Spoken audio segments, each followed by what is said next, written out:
My people, a lot is really going in the political zone. Another video of Bola Ahmed Tinubu have finally come out again. No one believed the voice note that Tinubu sent to Atiku Abubakar in the early hour of today. Tinubu cried in the begging voice note that he sent to Atiku Abubakar just to beg him to make sure that his records are not released in the next 48 hours by the Chicago State University. I would like guys to stay connected to the end of this video.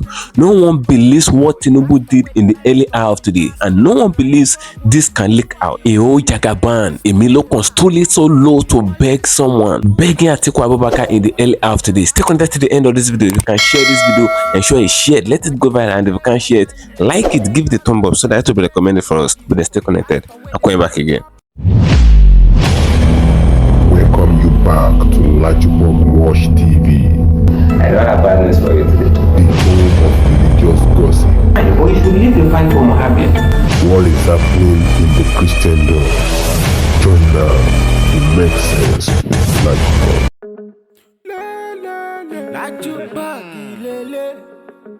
Hello my great and wonderful viewers, welcome back to LAJUPOG TV. For those of you coming across this channel for the very first time, ensure you click the red subscription button appearing on your video screen, and do want to click the notification bell icon so that whenever we drop a new video in few hours time, YouTube easily lets you to know. Still on what is happening in the political zone, the message Tinubu sent to Atiku Abubakar are finally leaked out in the early hour today.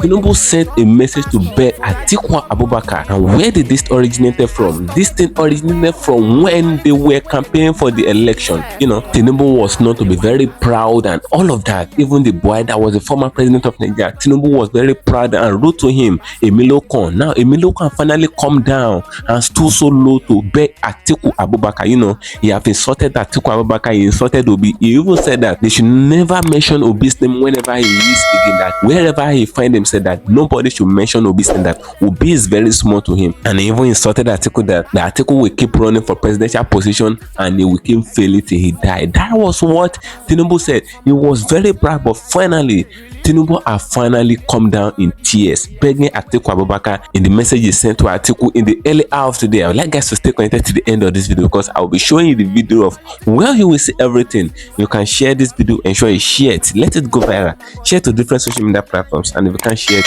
like it, give it a thumb up so that it will be recommended for us. It is very obvious now that the 5 judges of the tribunal, they are in serious trouble at the moment, and INEC chairman Mamo Yakubu and INEC as a whole, they are in serious trouble at the moment. They thought since tribunal have made their ruling and tribunal have justified them, they think everything have ended there. They are very happy, but now even the tribunal judges that make the ruling, all of them, they are in serious trouble because what US judges are trying to do at the moment is going to bring all of them down, including Bola Ahmed Tinubu. For Tinubu to send message to Atiku Abubakar to beg him in the early after today, that shows that he knows the gravity of what is coming to him at the moment, because the US court have finally give the Chicago State University 48 hours to release all the records of Bola Ahmed Tinubu since they said he attended their university. It said he should release all the records, and mind you, the Nigerian court have agreed to the fact that they justify the fact that Tinubu attended Chicago State University.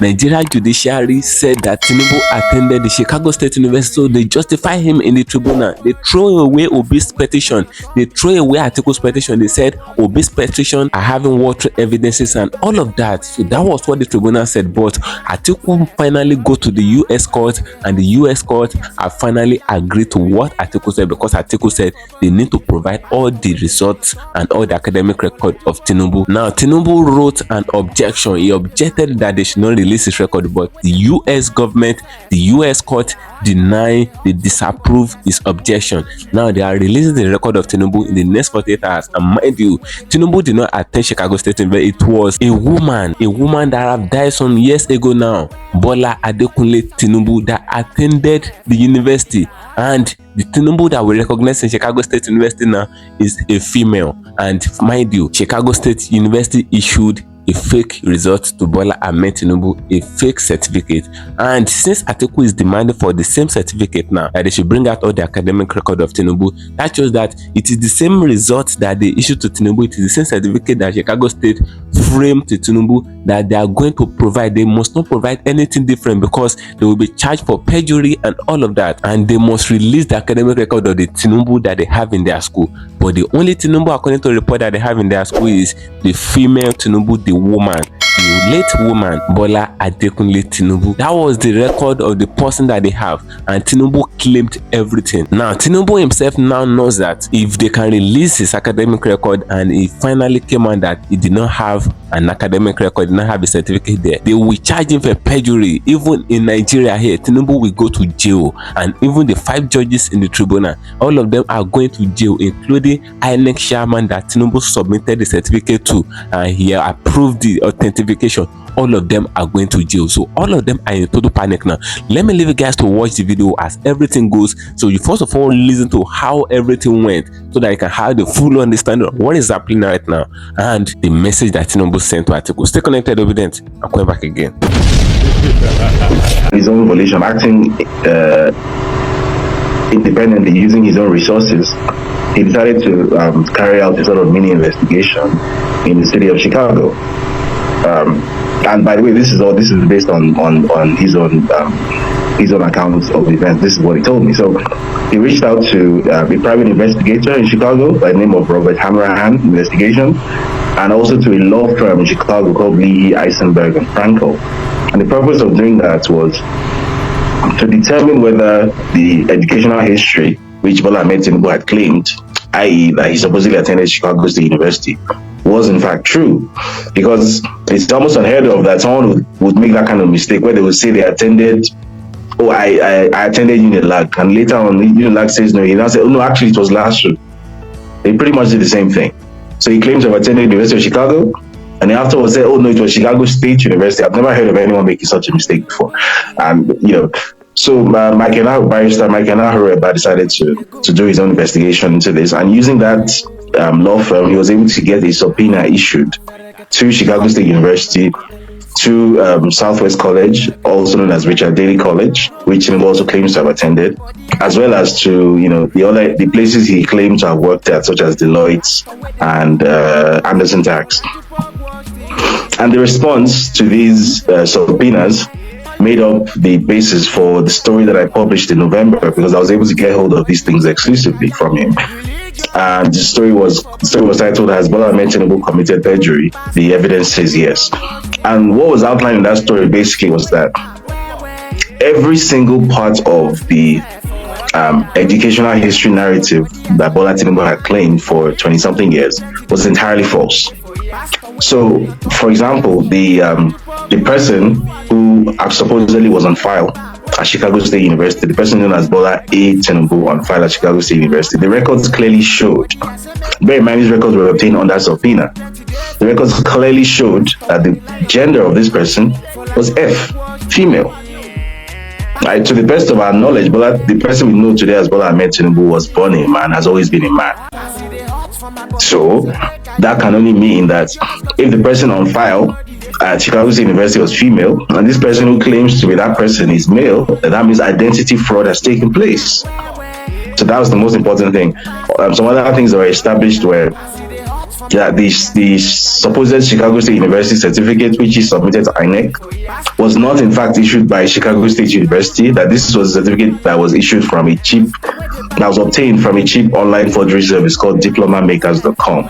And we were actually able to trace this forensically, showing the path from A to B, that this certificate is based on this template from this website. It even has the same grammatical errors on it, the same layout, that sort of thing. So and this issue was actually taken to court in November 2022. We actually took this to court, went to the Federal High Court in Abuja, and in the typical manner of the Nigerian judiciary, they disgraced themselves. So what simply happened was that the case was not assigned to a judge.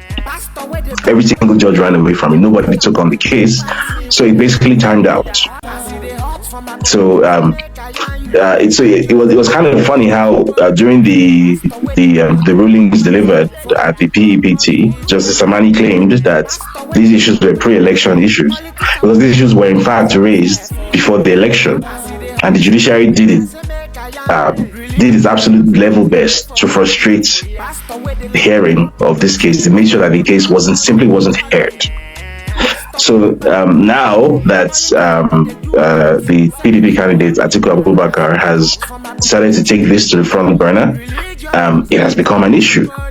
basically. So what Atiku is currently doing in court in Chicago is basically going through the exact same legal process that Mike and NARRATION already went through over a year ago.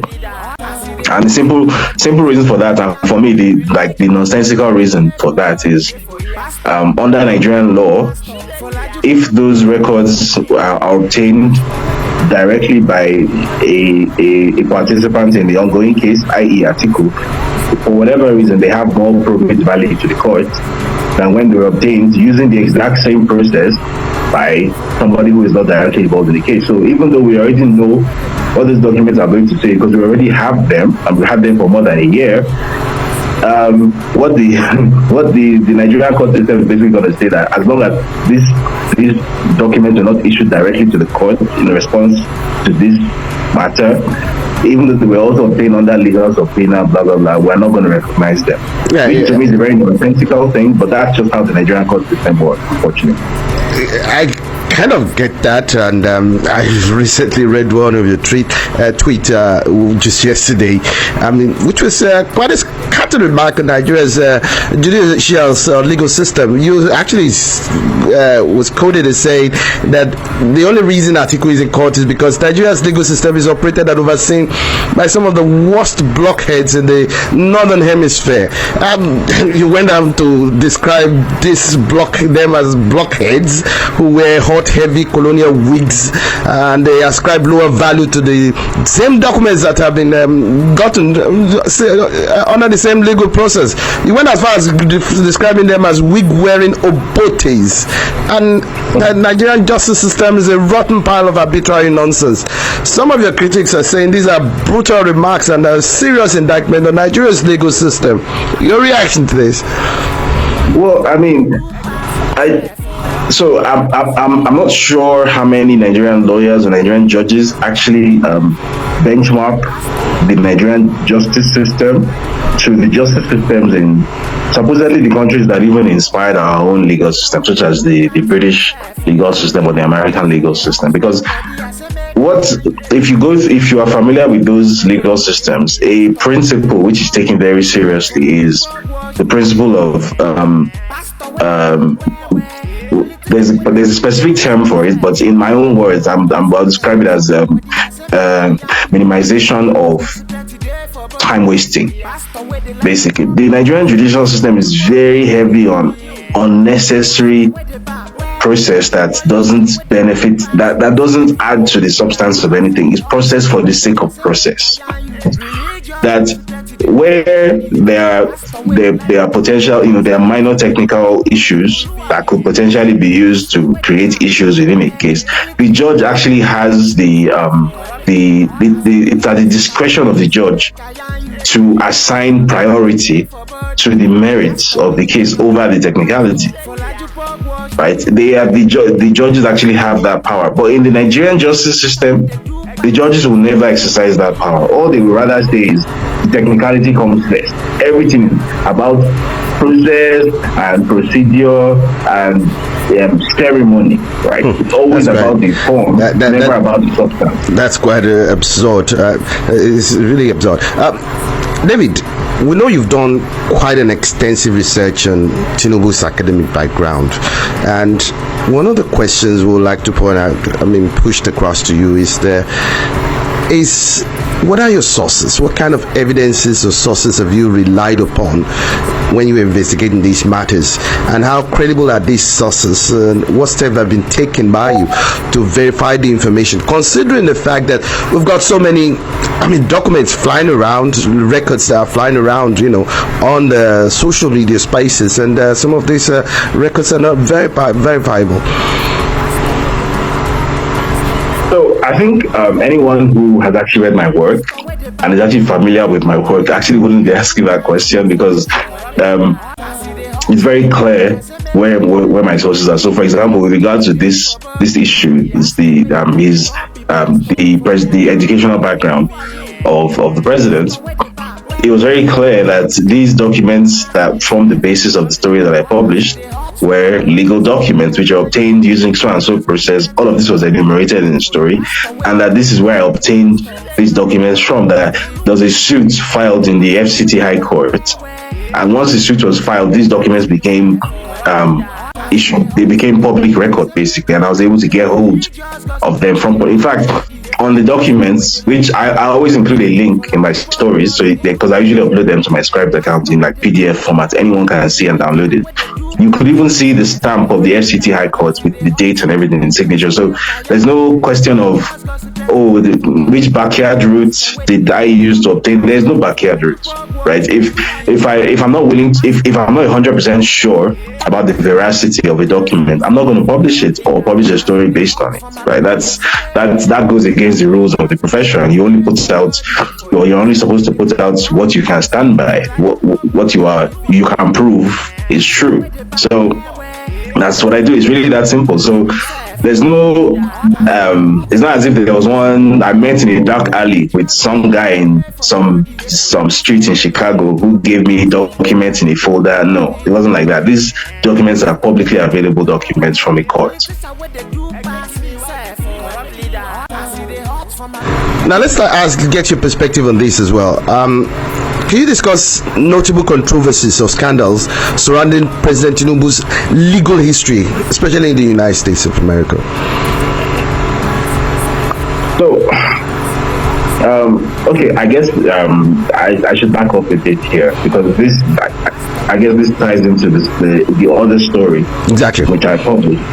So the focus of that story was on the criminal background of the supposed Nigerian president, specifically his involvement in heroin trafficking between the 80s and the early 90s in Chicago, which is also on public record in the US, and which is available. I mean, if you walk into the Northern District of Illinois Eastern Division Courthouse and you pay the $35 filing fee, you get the document. It's publicly available.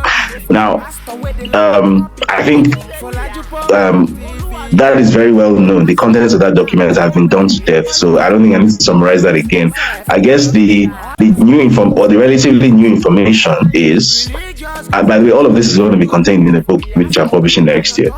So after that story was published, after the second story was published, the documentary based on the first story was also published, we decided to go a step further, and by we, I mean myself and a fellow called Aaron Greenspan, who runs a website called plainsight.org. Plainsight is an American website which serves as a repository for publicly available court documents. So basically any legal, any document that is, any document that comes from a court process in the US, which is supposed to be on a public record, be it criminal or civil, it's basically hosted on Plainsight, because the purpose of Plainsight, as implied by the name, is to put everything in plain sight, right? So instead of people having to go to some obscure courthouse to pay a filing fee, or go to the National Archives and request records and pay filing fees and whatnot, Plainsight does all that work. It's like an NGO kind of thing. It's NGO funded, and it puts all of this out and makes it publicly available for free. So during this time, he became aware that the 1993 federal investigation involving Tinubu was receiving a lot of traffic on Plainsight, and this was largely due to my involvement in the issue. So he reached out to me, and we struck up a sort of informal relationship. So sometime in October last year, he was the one who actually told me that, you know, as against just looking for existing court files that may or may not exist, there are other ways to actually access information that I'm using the FOIA framework. Now, I've used FOIAs before. I've sent FOIAs to the American SEC, to University of Oxford in the UK. I've used FOIAs extensively, but I've never sent an FOIA to the FBI before, because I didn't believe the FBI would even. I expect such institutions to be very arrogant in the way they deal with the public, based on my experience of trying to reach out to the DEA. So he was one who actually kind of educated me that yes, the FBI probably will decline the FOIA, but there's a secondary process after that to actually get hold of this information. You can actually take the FBI to court. You can actually carry out litigation. So that process began in October 2022. We sent the initial FOIA. When the response came, the initial response was, due to privacy concerns, we're not going to give this information. It's a private citizen, blah, blah, blah, blah, blah. We appealed. The second response was they have identified 70,107 pages of relevant information, blah, blah, blah, blah. However, they are still not going to give us this information based on privacy considerations, which I consider to be a fatuous argument, because at this point, this person was like one of the front runners for the president of Africa's largest country. So how can you say that this is private, that privacy concerns here? This person is no longer a private individual. He's putting himself up for elective office. So anyway, after the election, which he, allegedly won, at that point, he could no longer claim that this is a private individual. So privacy concerns clearly do not apply. So at that point, that was when we made the decision to take this to court. So in addition to just the FBI, so in total, 6 U.S. government agencies were copied into this suit. So it was the FBI, it was the CIA, Central Intelligence Agency, it was the DEA, that's the Drug Enforcement Administration, it was the IRS, that's the Internal Revenue Service, and it was the U.S. attorneys and the State Department. So 6 institutions in total. And the purpose of the lawsuits, which by the way is publicly available, all these court files are there on plainsight.org. So the purpose of that lawsuit was to compel the court to get the court to compel these agencies to reveal the contents of the files that they hold on the person we know as Bola Ahmed Tinubu, because we know for a fact that they definitely do in fact hold files on him. Anyone who has ever been involved in a U.S. federal investigation will definitely have an FBI file. Yeah, so we sent a request to the FBI saying they should trim down the search parameters to just individuals and entities linked to Bola Tinubu and Kafaru Tinubu, who he claimed was the owner of the money that was seized from his accounts in 1992. So that's how come it was trimmed down from 70,000 plus pages to 2,500 pages. So the word from the FBI was that from October they're going to start releasing these documents at the rate of 500 pages per month. So it's going to take 5 months basically to get through the 2,500 pages. And by the way, that's just the FBI, because I think that has also been missed in all of this, that the 2,500 pages everyone is going on about are just the FBI. So the State Departments, the IRS, and the DEA also have files, and they're also going to release them. I think the DEA or the IRS said they're going to release theirs at the rate of 300 pages a month. So there's a lot of material which is going to start emerging from October of next month. So I guess we wait. We'll wait. That's now, let me take you back a bit, David, and I'm going to crave your indulgence with in regard to this. We're still on Tinubu's academic record, and what's on the mind of most Nigerians? How are we sure that Tinubu's documents that will be released by Chicago State University will not be heavily doctored like the 2023 presidential election results? I mean, considering the fact that as some Nigerians claim, this the university itself is tainted with corruption and had to be indicted in some instances, and they paid heavily for that. So what's your reaction to this, please? So yes, the University of Chicago State University is in fact significantly tainted with corruption. This is a matter of public record. It actually is. However, for them to doctor such documents, first of all, that would be a serious federal crime in the US. Secondly, I think people forget that we have already obtained these documents under subpoena. So if the documents they release differ in any way to the documents which they released last year under another subpoena from the same court, then they have a whole criminal issue on their hands, because when you respond to a subpoena asking for this document and you submit a document, and you respond to another subpoena asking for the same document and you submit a different document, that means that one of those documents you submitted was false, and that is perjury. Lying on that oath is one of the most serious offenses you can commit in the US. Right? That you can spend your life in prison for doing that, or at least you do a very really long stretch in prison for doing that. So I guess we actually have Mike Enahoreba to thank for this, because he has essentially ensured that regardless of whatever game Chicago State University might want to play, they have basically shot themselves in the foot. Because under those circumstances, can the documents that they released to Atiku Abubakar be different to the documents that they released to Leahy, Eisenberg, and Franco? They have to be the same, otherwise they have committed perjury. Right, and this is not the Nigerian legal system. There's no justice for money. To find the technicality some way to get you off. So good luck to them.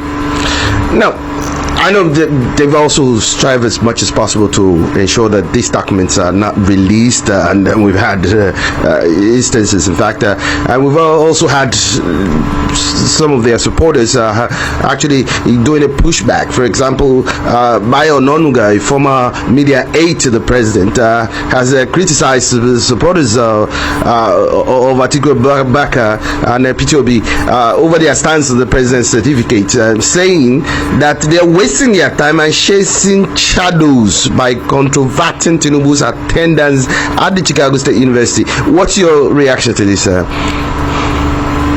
mean, if that was the case, then Bayo Ononuga would be the last person to be concerned by it. Why is he? I mean, there's a term in English where we say you doth protest very, very loudly, right? You're complaining too much, right? You're complaining more than the bereaved. So if the supporters of Tinubu and Atiku are wasting their time, let them waste their time. How is it your concern? In fact, it's in your interest politically for them to waste their time. So why are you coming out to tell them that they're wasting their time and they should stop doing it? Why? You know, it should be in your interest for them to continue. If they're running down a blind alley and they're chasing, you know, they're on a wild goose chase, it's in your interest to leave them to carry out the wild goose chase. Why are you disturbed by it? You should be happy that they're on their wild goose chase. So leave them to carry out the wild goose chase. What does it concern you? That's quite interesting. David, let's look at the public perception and the implications. Let me start by getting your view on this.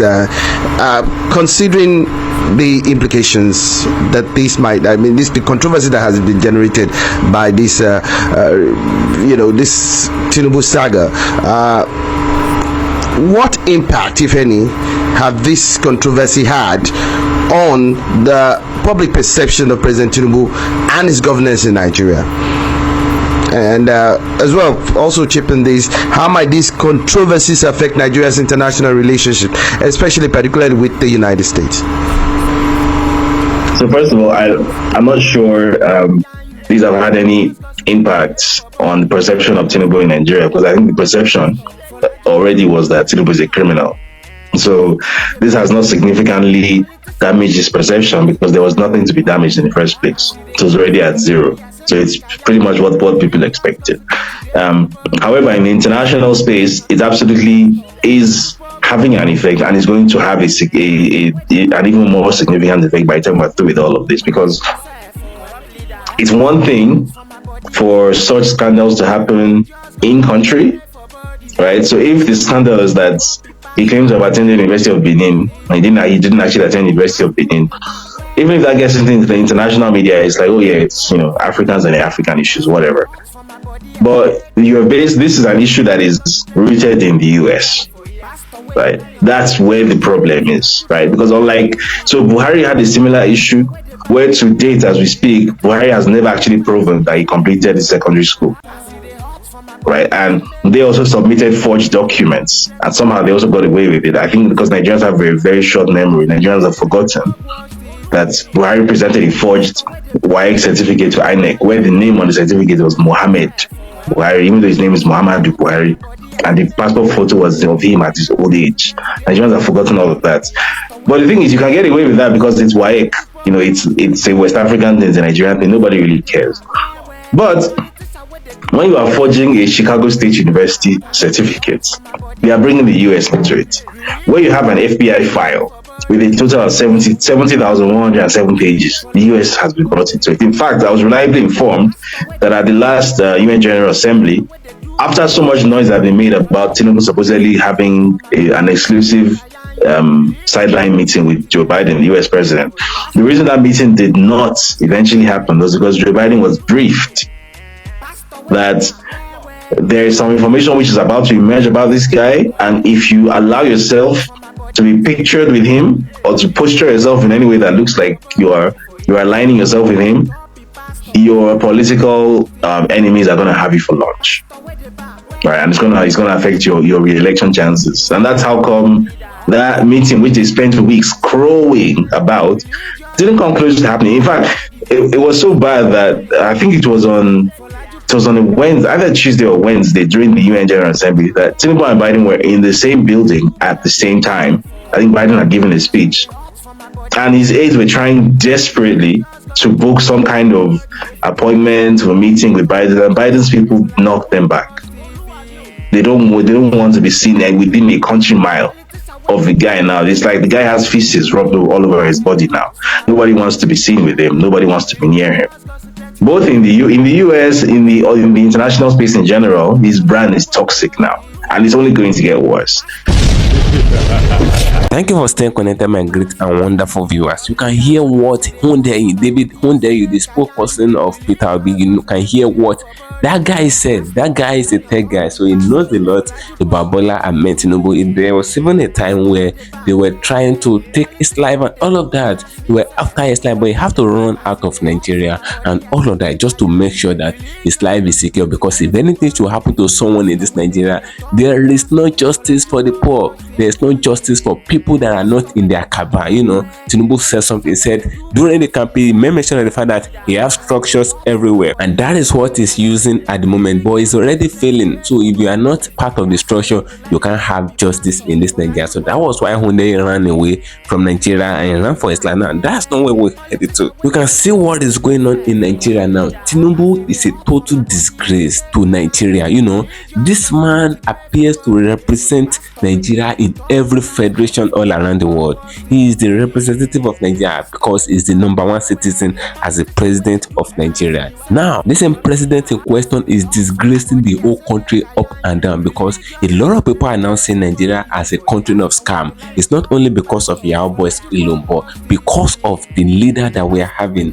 We have corrupt leaders, the politicians that are ruling the affairs of the country. All of them are corrupt, but there's something Tinubu is doing that's bringing so much shame to Nigeria at the moment. For a sitting president of the Federal Republic of Nigeria to be lying based on his academic qualification is a very bad thing. And this same person sworn under oath. Based on his age, he lied. Based on his certificate, his academic record, he lied. Tinubu never attended any university, but he came out, he claimed that he attended Chicago State University, and according to a report now, it was a woman that attended Chicago State University. It was a female that they recognized as one of their old students, not a man. But Tinubu, we don't know, maybe he's a transgender or all of that. The only person that Chicago State University recognized was late Mrs. Bola Adekunle Tinubu. That was the person that Tinubu is claiming her identity and all of that. Now, Tinubu lied based on his age. You know, he said he was born in 1952, and mind you, Tinubu was arrested and detained, and he was jailed in US in 1960. Now, he said he was born in 1952. Now, they jailed him in US in 1960. Is that to tell us that Tinubu was 8 years old when they jailed him? That is the point. Tinubu have made a lot of lies to Nigeria, and these lies are already coming into the public space. It's already coming to the limelight. You know, a lot of people are already seeing this light now. Now, regarding the certificate of Tinubu, Tinubu have finally sent message to Atiku ABUBAKAR, begging him to make sure that the academic record did not come out, because the US judge will never provide justice, unlike Nigerian judges.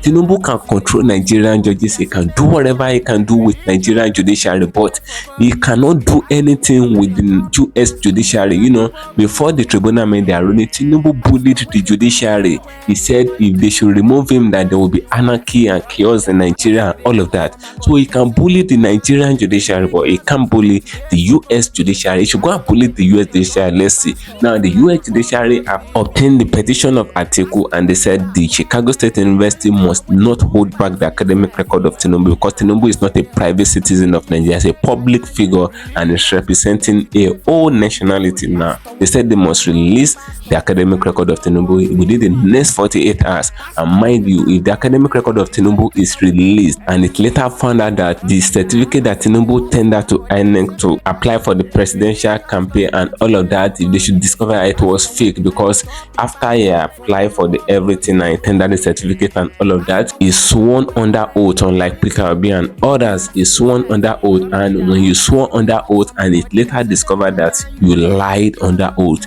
it attached perjury and it attached being jailed for 20 years.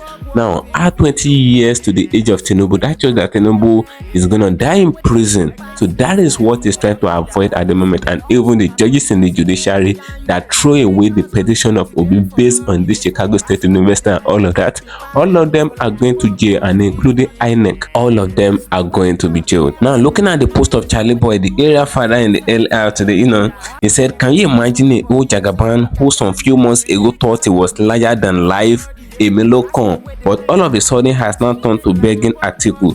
As the saying goes, it's too late to cry. When the head is off, the court has granted Atiku's prayer, and the Chicago State University have been given 48 hours to release all documents concerning Mrs. Bola Adekunle Tinubu, and the FBI have now been involved.